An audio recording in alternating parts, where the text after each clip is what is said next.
jantan pada mal kantor. Kantor mah bungsen nama. Semohon Pak Aja. Itu kumaha. Salaki masuk udar edur wae pakaian mani kalalotor. Semohon sarek-kerek meni jegor. Meureun tas mangabajidor tah anjeunna teh. Semohon ajan bari kitu atunya Kang Wahyu. Dasar ari jodoh.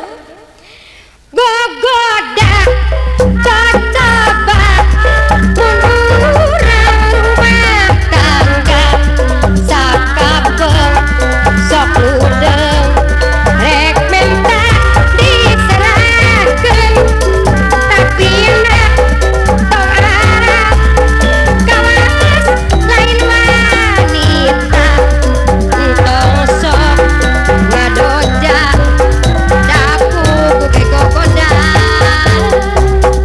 kasusah geus tambah rumah tangga teh payah lalaki teu ngarti pandi imah temahi ngupahan sorangan bataran papaseaan durian tepegat asal ulah basilan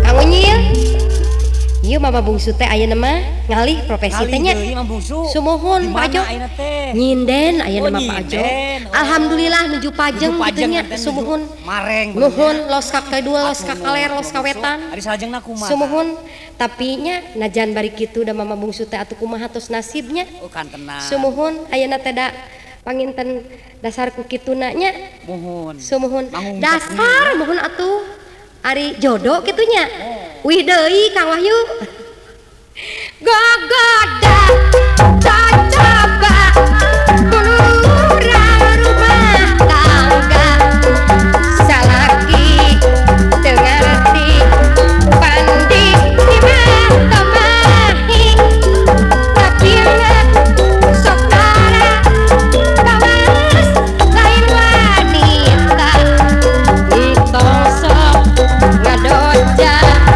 daku kuke gogoda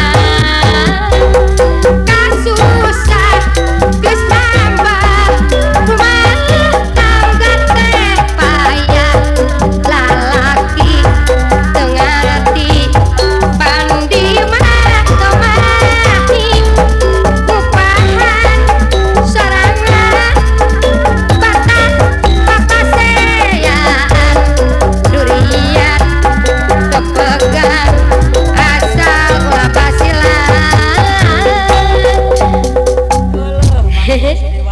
sumohon Pak Jo Bungsu anak teh. gentos di wae ayeuna mah Kang Wahyu Ayeuna mah bungsu anak teh.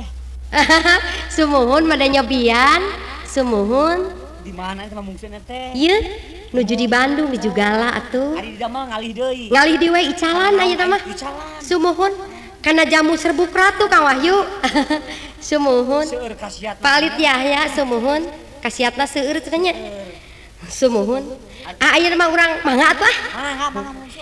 gogoda